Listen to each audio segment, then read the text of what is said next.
ॐ तव कथामृतं तप्तजीवनं कविभिरीडितं कल्मषापहं श्रवणमङ्गलं श्रीमदाततं भुवि गृह्णन्ति ये भूरिदा जनः। श्री श्री रामकृष्ण कथामृत प्रसंग चतुर्थ खंड पृष्ठा 61। ठाकुरंग सहित केशव सेनकर जो घनिष्ठ संबंध थिला ताहार चित्र आमे पूर्वरु पाइछु। यह बोध हुए शेष चित्र, कारण यार अल्प दिन पर ही केशवंकर देहत्याग होइथिला। से दिन केशवंग गृह को ठाकुरंकर आसीबार कथा थिला। सेथिपाई जड़े भक्त घर सामने तांको पाई अपेक्षा करुथिले। कहिबा बाहुल्य, यही भक्त जनक हेउछन्ति मास्टर महाशय स्वयं। निकटर थिबा गोटे आंग्लो इंडियन घर मृतदेह नेबा पाई गाड़ी आसीछि देखि भक्त जनकर मने होची मृत्यु पर कौन हुए, जीव केउ आड़े जाए, यही प्रश्न समस्त मनरे उठे। विशेषकर जो माने भगवान को चिंता करती, जार मन टिके शुद्ध होइछि सेमानक मनरे उठे। उपनिषद रे कहा होइछि जे एयं प्रेते विचिकित्सा मनुष्य अस्तित्व के नायमस्थिति चैके। मनुष्यर मृत्यु संबंध में संशय अछि। केही कहन्ति परलोकगामी आत्मा अछन्ति, केही कहन्ति नाहन्ति। एही जे मृत्यु पर कौन हुए, आत्मा रहे किंबा रहे नाही, यही प्रश्न चिरंतन। यार सठिक उत्तर आम मान पाखरे खूब स्पष्ट भाव में अनुभूत हुए नाही, कारण आम मानकर देह प्रति आत्मबुद्धि एते निबिड़ जे आमे भाभी पारुनाहु जे देहातिरिक्त कौनसी सत्ता अछि। केशवंकर अत्यंत संकटापन्न अवस्था, सेथिपाई ठाकुरे तांकु देखिबाकु आछन्ति। साथी रे मास्टर महाशय और राखाल अछन्ति। आसीबा संगे संगे तांकु केशवंक पाखकु निया हला नाही, अपेक्षा करिबाकु हेउछि। किंतु ठाकुरे केशवंकु देखिया पाई अत्यंत व्यस्त होउछन्ति। सेतेबेले प्रसन्न तांकु भुलाई रखिया पाई केशवंक वर्तमान अवस्थार कथा कहिबाकु लागिले। से भी ठाकुरंग परी माँ सहित कथा कहती। माँ कौन कहती शुणी हसती कांदती। ये सब कथा शुणी ठाकुरंकर भावांतर है। भावाविष्ट हो क्रमे समाधिस्थ हेले। जेतेबेले बाह्य जगतरु मन को हटाई नहीं विशेष किसी चिंता करा जाए, सेतेबेले भावावेश हुए, तापरे समाधि हुए। अर्थात जेउठारे द्रष्टार कौनसी पृथक अस्तित्व बोध रहे नहीं, चिंतार वस्तु मध्य एका बेलके निबिड़ भाव में मग्न हो जाए। ठाकुरे एठारे क्रमे समाधिस्थ हो जाइछन्ति। कौनसी प्रकारे तांकु पाख कठरी को नियाहला। एबे टिकिए हस आसीछि। कठरीर आसबाबपत्र देखि भावर निशारे कहउछन्ति, पूर्वरु एसबु दरकार थिला, एबे आउ कौन दरकार। जेते क्षण भगवान संगरे घनिष्ठ संबंध न हुए, सेते क्षण साजसज्जार प्रयोजन। एबे अर्थात जेतेबेले केशव भगवान ठारे मग्न होइछन्ति, सेतेबेले एगुड़िक तांको पाखरे निरर्थक। यापर भावर प्रभाव रे जगन्माता सहित कथा कहिबाकु लागिले। निजे ही प्रसंग उत्थापन करुछन्ति। देह होइछि पुणी जीव, आत्मार मृत्यु नाही। मनुष्यर अपरिपक्व मन मने करे देह सहित आत्मार अविच्छेद्य संबंध। किंतु मन जेतेबेले परिपक्व हुए, सेतेबेले देह और आत्मा अलगा बोली बोध हुए। यापरे पूर्व दिगर द्वार देई अति कष्टरे केशव घर मध्यरे प्रवेश कले। तांकर अस्थि चर्मसार मूर्ति देखि समस्ते विस्मित हेले। केशव भूमिष्ठ होई अनेक क्षण पर्यंत प्रणाम कले, किंतु ठाकुरंकर सेतेबेले केशवंक आड़क दृष्टि नहीं। से आत्मस्थ होई रहिछन्ति। तांक मन को बाह्य जगत को फेराई आनिया पाई केशव उच्च स्वर रे कहउछन्ति, मु आसीछि, मु आसीछि। ठाकुरे भावरे आछन्न, निजकु निजे अनेक कथा कहउछन्ति। भक्त माने समस्ते अबाक होई शुणुछन्ति। ठाकुरे कहि जाउछन्ति, जेते क्षण समा उपाधि सेते क्षण नाना बोध। जेपरी केशव, प्रसन्न और अमृत प्रभृति। पूर्ण ज्ञान हेले एक चैतन्य बोध हुए। आमे वेदांतर उपाधि शब्दटीर अर्थ अनेक थर आलोचना करिछे। दुईटी दृष्टिभंगी अछि, अनुलोम विचार और विलोम विचार।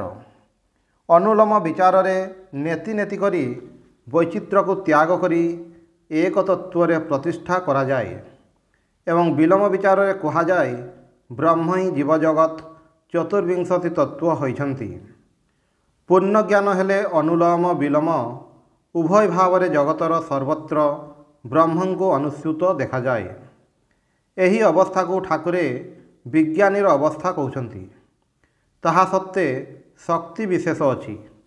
एक ब्रह्म ही सबुकिछि होइछन्ति सत, किंतु कौनसी ठारे शक्तिर बेसी प्रकाश, कौनसी ठारे शक्तिर कम प्रकाश हुए। आधार अनुजाई शक्ति प्रकाशर तारतम्य हुए। यह संबंध रे उपनिषद रे अछि, यथा दर्शे तथात्मनि, यथा स्वप्ने तथा पितृलोके, यथाप्सु परिव ददृशे तथा गंधर्वलोके, छाया तपयोरीव ब्रह्मलोके। विभिन्न व्यक्तिंग भितर ब्रह्मानुभूति किपरि हुए ताहा कुहा होइछि। दर्पण रे वस्तु जेपरि सुस्पष्ट देखा जाए, सेहीपरि नरलोक रे बुद्धि रे आत्मार दर्शन सेपरि सुस्पष्ट होइथाय। स्वप्न रे जेपरि अस्पष्ट देखा जाए, पितृलोक रे ब्रह्म सेपरि अस्पष्ट भाव रे उदित हुअन्ति। जल उपरे छाया पड़िले जेपरि देखा जाए, गंधर्वलोक रे सेही ब्रह्मानुभूति सेपरि आहुरी अस्पष्ट देखा जाए। किंतु ब्रह्मलोक रे ब्रह्मानुभूति अत्यंत स्पष्ट। छाया और आतप अर्थात अंधकार एवं आलोक जेपरि संपूर्ण भिन्न, सेहीपरि ब्रह्मलोक रे ब्रह्म एवं अन्य विषय संपूर्ण भिन्न। सुतरां ब्रह्म ही सेठारे स्पष्टतर रूपरे अनुभूत हुअन्ति। ब्रह्मंकर प्रकाश जेपरि विभिन्न लोकरे विभिन्न प्रकारर हुए, सेहीपरि ठाकुर एठारे कहउछन्ति विभिन्न व्यक्तिर हृदय रे ब्रह्म विभिन्न भाव रे प्रतिफलित हुअन्ति। भक्तंक हृदय रे गोटिए भाव रे, पुणी ज्ञानी हृदय रे अन्य गोटिए भाव रे प्रकाशित हुअन्ति। पुणी मोहग्रस्त जीवर हृदय रे अन्य भाव रे प्रकाशित हुअन्ति। विद्यासागर समस्तंकु समान दृष्टि रे देखिबाकु चाहिछन्ति बोली से भावुथिले सबु जगार समान शक्ति अछि, किंतु ठाकुरे कहउछन्ति भगवानकर लीला जेउ आधार रे प्रकाश करन्ति सेठारे विशेष शक्ति थाए।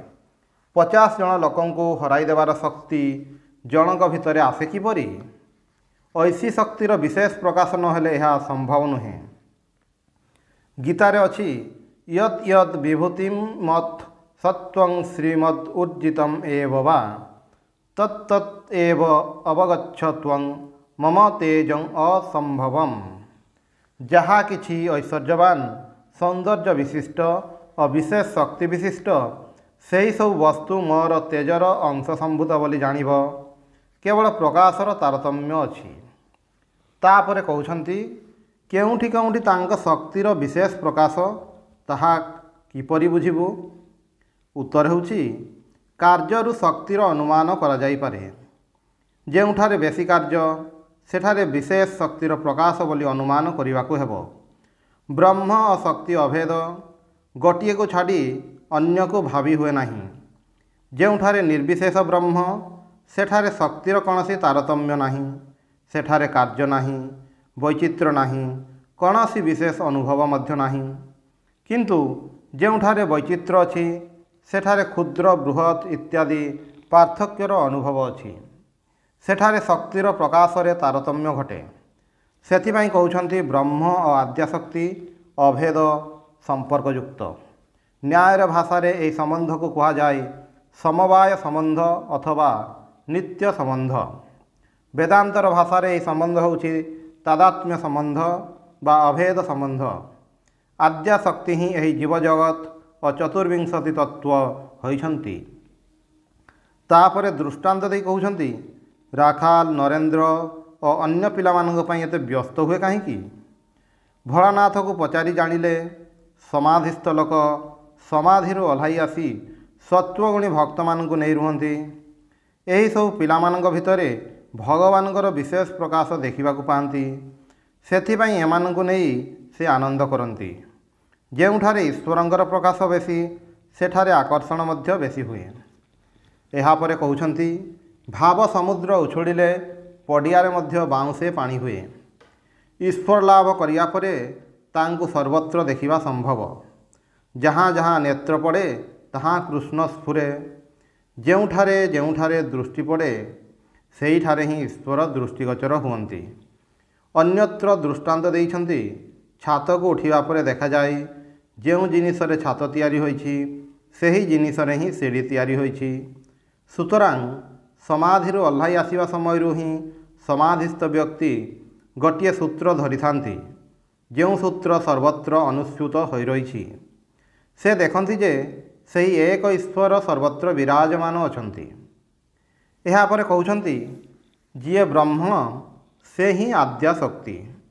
ଯେତେବେଳେ ନିଷ୍କ୍ରିୟ ସେତେବେଳେ ତାଙ୍କୁ ବ୍ରହ୍ମ କହେ, ପୁରୁଷ କହେ। ଯେତେବେଳେ ସୃଷ୍ଟି ସ୍ଥିତି ପ୍ରଳୟ ଏହିସବୁ କରନ୍ତି ସେତେବେଳେ ତାଙ୍କୁ ଶକ୍ତି କହେ, ପ୍ରକୃତି କହେ। ଏଠାରେ ମନେ ରଖିବାକୁ ହେବ ଯେ ଏହି ପ୍ରକୃତି ସାଂଖ୍ୟର ପ୍ରକୃତି ନୁହେଁ।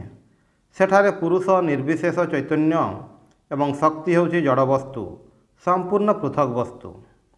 ସେଠାରେ ଚୈତନ୍ୟର ସାନ୍ନିଧ୍ୟରେ ପ୍ରକୃତି ନାନା ଭାବରେ ପରିବର୍ତ୍ତିତ ହେଉଛି। କିନ୍ତୁ ବେଦାନ୍ତ ମତରେ କିମ୍ବା ଶାକ୍ତ ମତରେ କୁହାଯାଏ ପ୍ରକୃତି ପରମେଶ୍ୱରଙ୍କର ଆଉ ଗୋଟିଏ ସ୍ୱରୂପ। ଏକ ପୁରୁଷ ଉପରେ ପ୍ରକୃତିର ସୃଷ୍ଟି ସ୍ଥିତି କ୍ରିୟା ବିରାଜ କରୁଛି।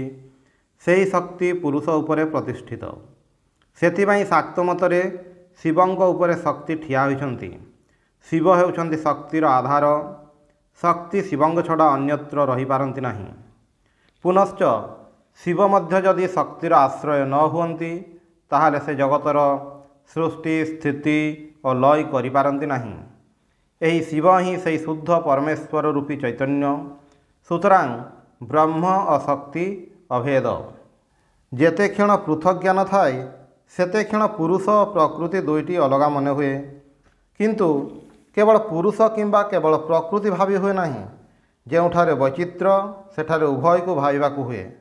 ଉଭୟ ପୃଥକ୍ ବସ୍ତୁ ନୁହେଁ, ଉଭୟକୁ ଅଭିନ୍ନ ଭାବରେ ଅର୍ଥାତ୍ ଗୋଟିଏ ଅନ୍ୟଟିର ଆଧାର, ଗୋଟିଏ ଅନ୍ୟଟିର ପ୍ରକାଶ ଏହିପରି ଭାବିବାକୁ ହୁଏ। ଯେଉଁଠାରେ ବୈଚିତ୍ର୍ୟ ସେଠାରେ ହିଁ ପ୍ରକୃତିର ରାଜ୍ୟ।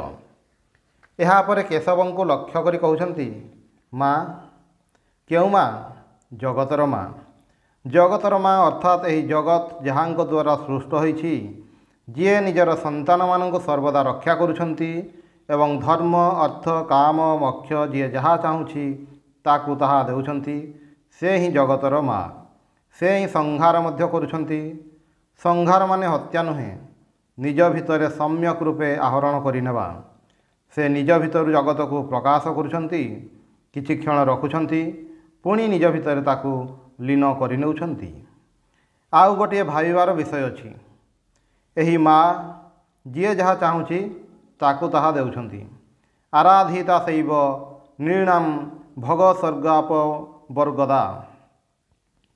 ତାଙ୍କୁ ଆରାଧନା କଲେ ସେ ଇହ ଜଗତର ସୁଖ ସମୃଦ୍ଧି ଦିଅନ୍ତି, ପୁଣି ସ୍ୱର୍ଗ ମଧ୍ୟ ଦିଅନ୍ତି। କେହି ଚାହିଁଲେ ମୁକ୍ତି ଅପବର୍ଗ ମଧ୍ୟ ଦିଅନ୍ତି। ଆମେ ହୁଏତ କହିବୁ ସେ ଆମମାନଙ୍କୁ ବନ୍ଧନ ଭିତରେ ରଖିଛନ୍ତି କାହିଁକି? ସେତେବେଳେ ପ୍ରଶ୍ନ ଉଠେ ସେ ରଖିଛନ୍ତି ନା ଆମେମାନେ ଚାହିଁଛୁ? ଆମେମାନେ ଯଦି ବନ୍ଧନ ନ ଚାହୁଁ, ବନ୍ଧନ ମୋଚନ ପାଇଁ ପ୍ରାର୍ଥନା କରୁ, ତାହେଲେ ସେ ତ ବନ୍ଧନ ଖୋଲିଦେବା ପାଇଁ ସଦା ତତ୍ପର ଅଛନ୍ତି। କିନ୍ତୁ ଆମେମାନେ କ'ଣ ପ୍ରାର୍ଥନା କରୁ? ମା ଆମମାନଙ୍କର କଲ୍ୟାଣ କର, ସନ୍ତାନମାନଙ୍କର କଲ୍ୟାଣ କର, ସେମାନଙ୍କର ସନ୍ତାନମାନଙ୍କର କଲ୍ୟାଣ କର। ଏସବୁ ହେଉଛି ଆମମାନଙ୍କର ଚାହିଦା।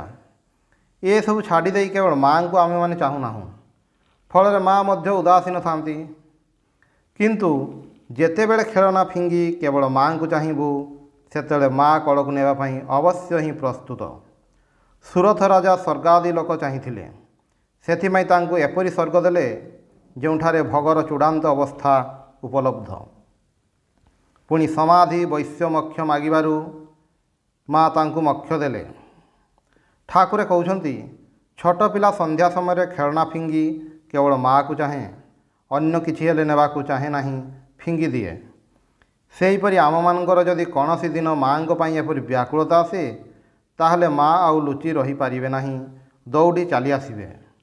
ସେ ଖେଳର ବ୍ୟବସ୍ଥା କରିଛନ୍ତି ଏବଂ ଖେଳ ପରେ ତାଙ୍କର ଶାନ୍ତିମୟ କଳର ମଧ୍ୟ ବ୍ୟବସ୍ଥା କରିଛନ୍ତି। ଯିଏ ଯାହା ଚାହେଁ ତାକୁ ତାହା ଦେଉଛନ୍ତି। କେଶବଙ୍କ ଏହି ଅସୁସ୍ଥତା ତାଙ୍କ ଜୀବନର ଅନ୍ତ କରିବ। ସେଥିପାଇଁ ହୁଏତ ଠାକୁରେ ଅନର୍ଗଳ ଭଗବତ ପ୍ରସଙ୍ଗ କରିଚାଲିଛନ୍ତି। ତା ଛଡ଼ା ଆଉ ଗୋଟିଏ କାରଣ ମଧ୍ୟ ଅଛି। ଆମମାନଙ୍କର ଏହି ନଶ୍ୱର ଦେହ ବାସ୍ତବରେ ଭଗବାନଙ୍କ ଚିନ୍ତା କରିବା ପାଇଁ। ସୁତରାଂ ଭଗବତ ପ୍ରସଙ୍ଗ ହେଉଛି ସାରବସ୍ତୁ, ଆଉ ସବୁ ଅନିତ୍ୟ। ଏହା ଯେପରି କେଶବଙ୍କ ସହିତ ଭଗବତ ପ୍ରସଙ୍ଗ କରି ଠାକୁରେ ସମସ୍ତଙ୍କୁ ବୁଝାଇ ଦେଉଛନ୍ତି। କେଶବଙ୍କୁ କହୁଛନ୍ତି, ଯାହାକୁ ନିଜର ମନେ କରେ ତାର ଐଶ୍ୱର୍ଯ୍ୟର କଥା ମନରେ ଆସେ ନାହିଁ। ଈଶ୍ୱରଙ୍କୁ ନିଜର ବୋଲି ଭାବିବେ, ତାଙ୍କର ଐଶ୍ୱର୍ଯ୍ୟର କଥା ବେଶୀ ଭାବିବ ନାହିଁ। ଦୃଷ୍ଟାନ୍ତ ଦେଉଛନ୍ତି, ତୁମର ଗୋଟେ ବୋତଲ ମଦ ପ୍ରয়োଜନ, ଶୁଣ୍ଢିର ଦୋକାନରେ କେତେ ମଦ ଅଛି ତାହା ଜାଣିବା ତୁମର କ'ଣ ଦରକାର? ଏହାର ଭାବ ହେଉଛି, ଭଗବାନଙ୍କ ଐଶ୍ୱର୍ଯ୍ୟର ଖବରରେ କ'ଣ ପ୍ରୟୋଜନ?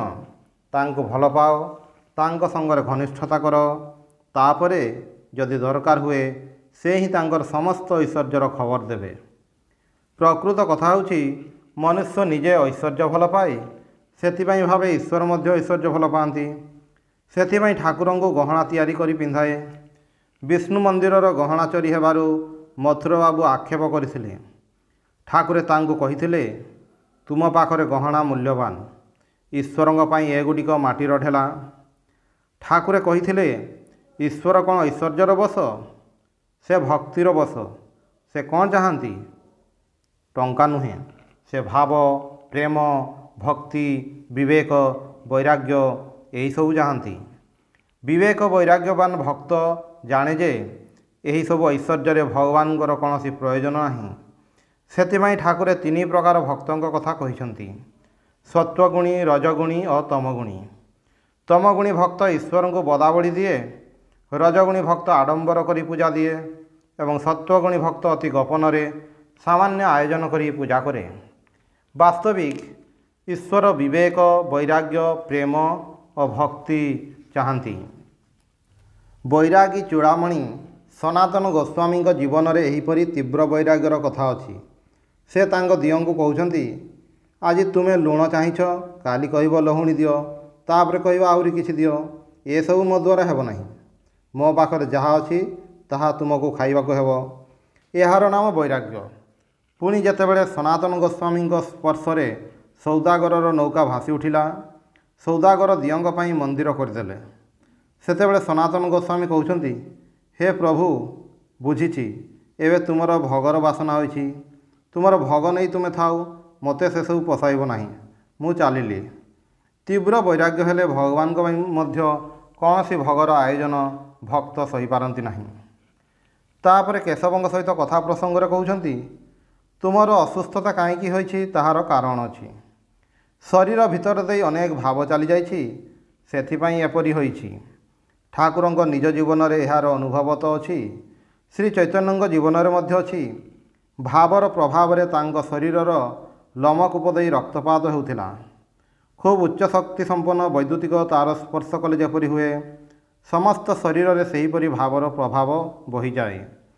ସେହି କାରଣରୁ ସତ୍ୱଗୁଣର ଶରୀର ନ ହେଲେ ଭାବର ପ୍ରଭାବ ସହିପାରେ ନାହିଁ। ଭାବର ପ୍ରଭାବ ଶରୀର ଉପରେ କେତେଟା ପଡ଼େ ତାହା ସାଧାରଣ ମନୁଷ୍ୟ କିଛିଟା ଅନୁଭବ କରିପାରେ। ଯେତେବେଳେ ମଣିଷର ତୀବ୍ର ଶୋକ ବା ଆନନ୍ଦର ଅନୁଭବ ହୁଏ, ସେତେବେଳେ ତାହାର ଶରୀର ଉପରେ ପ୍ରତିକ୍ରିୟା ହୁଏ। ଅନେକ ସମୟରେ ଶୁଣାଯାଏ, କୌଣସି ଲୋକ ଗୋଟିଏ ଦୁର୍ଘଟଣାର କଥା ଶୁଣି ଅଜ୍ଞାନ ହୋଇଗଲା।